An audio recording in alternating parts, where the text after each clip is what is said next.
ধর্মীয় সাংবিধানিক অধিকারকে অবমাননা করে বোরকা, হিজাব এবং নিকাব নিয়ে কটূক্তি করা এমপি মনিরুল হক চৌধুরীকে ক্ষমা প্রার্থনা করতে হবে।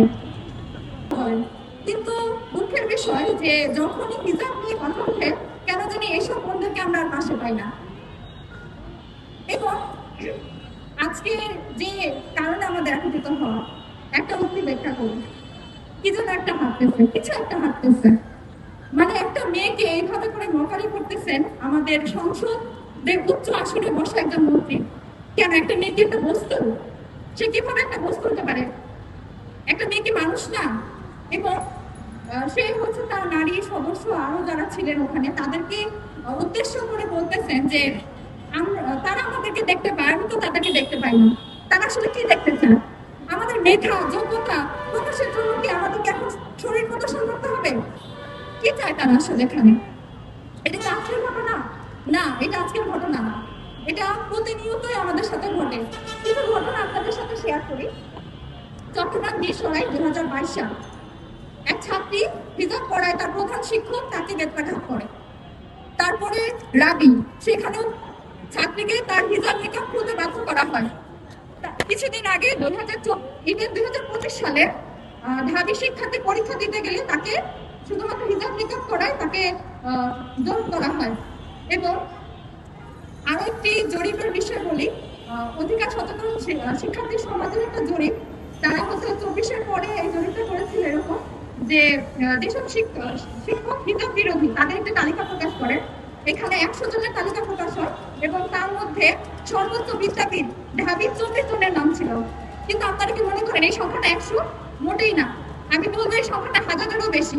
আমাদেরকে প্রতিবাদ বলতে এখানে যে নারীরা উপস্থিত আছে যারা হিজাব পরে, আমরা বলতেছি এটা নিকাব না, অনলি হিজাব পরার কারণে আমাদেরকে বিভিন্ন সময় হেনস্থা এবং কটাক্ষ শিকার হতে হয়। কেন? এটা কি আমাদের সাংবিধানিক অধিকার না? আমাদের মনরা তো একটু আগে উল্লেখ করে গেল যে অনুচ্ছেদের 41 নম্বর আয়াতে প্রত্যেকের অধিকার আছে যে সে তার ধর্ম পালন করবে এবং ধর্ম প্রচারও করতে পারবে। কিন্তু কেন প্রত্যেকবার একটা মেয়েকে তার পোশাকের জন্য হচ্ছে বিভিন্ন সময় হেনস্থা করা হবে? শুধু যে হিজাবি মেয়েদেরকে হেনস্থা করা এরকম না, কেন নারী হিসেবে পোশাক আমাদের জন্য কারো হচ্ছে মানদণ্ড যে তারা ঠিক করে দিবে তারপরে সেটা আমরা করবো? কেন? এই লক্ষ্যে আমরা চাই আমাদের মুসলিম সংখ্যাগরিষ্ঠ সমাজে আমাদের বোনেরা তাদের পোশাক সে হিজাব করুক আর নন হিজাবে করুক, এই অধিকার নিশ্চিত হোক। আজকে বাংলাদেশ ইসলামী ছাত্রী সংস্থার ঢাকা মহানগরী উত্তরের উদ্যোগে আয়োজিত মানববন্ধন কর্মসূচিতে আজকের দাবি এবং প্রস্তাব পেশ করছি।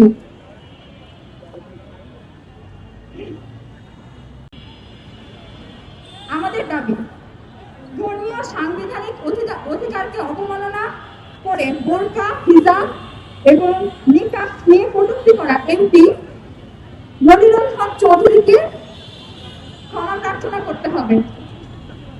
2, দেশের সর্বক্ষেত্রে পর্দাশীল নিকাব পরিহিত নারীদেরকে নারী পর্যবেক্ষক বা শিক্ষক দ্বারা বাধ্যতামূলক করতে হবে চিহ্নিত করার জন্য। এবং ধর্মীয় মূল্যবোধ ও পোশাক নিয়ে হেনস্থার প্রতিবাদে বাংলাদেশ ইসলামী ছাত্রী সংস্থার প্রস্তাব পেশ করছি। প্রথমত, ব্যক্তি স্বাধীনতা ও ধর্মীয় মূল্যবোধ নিয়ে কটূক্তি বা হেনস্থার বিরুদ্ধে সংবিধান স্বীকৃত অধিকার নিশ্চিত করতে হবে।